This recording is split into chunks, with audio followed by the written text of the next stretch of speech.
अल्लाह के पाक कलाम में सूरत अल-रहमान एक ऐसा अनमोल तोहफा है जो न सिर्फ दिल को सुकून देता है बल्कि रूह को जला बख्शता है, जिस्मानी बीमारियों और रूहानी कमजोरियों का इलाज भी अपने अंदर समेटे हुए है।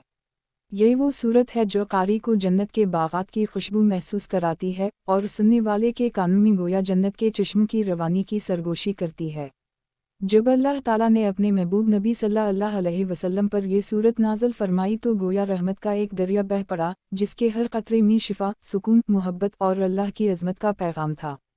हर आयत एक मोती है, हर लफ्ज़ एक शिफा का प्याला और हर तकरार इंसान को झंझोड़कर याद दिलाती है कि तुम अपने रब की कौन कौन सी निमतों को झटलाओगे। जब कोई शख्स सूरत अल-रहमान को दिल से सुन लेता है या इखलास के साथ पढ़ लेता है तो उसके दिल की दुनिया बदल जाती है। रूह का बोझ हल्का हो जाता है, गम बादल की तरह छटने लगते हैं और आँखों से बहने वाले आंसू शकरगुजारी में ढल जाते हैं। इस सूरत की तिलावत महज अल्फाज की अदायगी नहीं, बल्कि ये एक सफ़र है, एक ऐसा रूहानी सफ़र जो बंदे को अपने रब के करीब ले जाता है। अल्लाह के कुदरत के मज़ाहिर, ज़मीन व आसमान की निशानियाँ, जन्नत की खुशबू और दोज़ख का इंतबाह, सब कुछ इस एक सूरत में ऐसे समूह दिया गया है कि कारी अपने आप को अल्लाह की बारगाह में झुका हुआ महसूस करता है। सूरत अल-रहमान का हर लफ्ज़ गोया एक दवा है। ये बीमार दिलों के लिए सुकून, परेशान ज़हनों के लिए इत्मीनान और जिस्मानी तकालीफ के लिए एक अनोखा इलाज है। सदियों से बुजुर्ग औलिया, मुहद्दिसीन और उलमा इस बात पर मुत्तफ़िक़ हैं कि सूरत अल-रहमान का वर्द ऐसे मरीज़ों पर किया जाए जो ला इलाज हों तो अल्लाह के हुक्म से शिफा नसीब होती है। कितने ही ऐसे लोग हैं जिन्होंने डॉक्टरों के जवाब देने के बाद सूरत अल-रहमान को इलाज बनाया और अल्लाह ने इन्हें नई ज़िंदगी अता कर दी।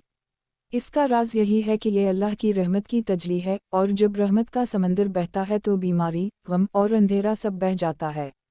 जब कोई शख्स सुबह के वक्त सूरत अल-रहमान की तिलावत करता है तो गोया दिन की शुरुआत अल्लाह की रहमत से होती है। उसके दिल में अज़्म पैदा होता है, जिस्म में हिम्मत आती है और चेहरे पर नूर झलकने लगता है। और जब कोई रात को सोने से पहले सूरत अल-रहमान पढ़ता है तो इसकी नींद सुकून और हिफाजत में बदल जाती है। फरिश्ते इसके घर का पहरा देते हैं और शैतान उसके करीब नहीं आता। यही वजह है कि बुजुर्ग फरमाया करते थे कि सूरत अल-रहमान सिर्फ एक तिलावत नहीं, बल्कि ये मोमिन का ढाल है, एक हिसार है जो अल्लाह ने अपने बंदे के गर्द खींच दिया है। इस सूरत की सबसे बड़ी रूहानी तासीर इसका बार बार दोहराया जाने वाला सवाल है, फिलबे आला रबिकुमा तुकज़ैबान। ये सवाल इंसान के दिल में उतरता है, इसे झंझोड़ता है और याद दिलाता है कि तुम्हारी हर सांस, हर धड़कन, हर नेमत, सब कुछ अल्लाह की अता है। ये आयत एक आईना है जिसमें इंसान अपनी नाशुक्री देखता है और फिर शकरगुजारी की तरफ लुटता है। जब दिल शकर से भर जाता है तो जिस्म की बीमारी भी हल्की हो जाती है, ज़हन का बोझ कम हो जाता है और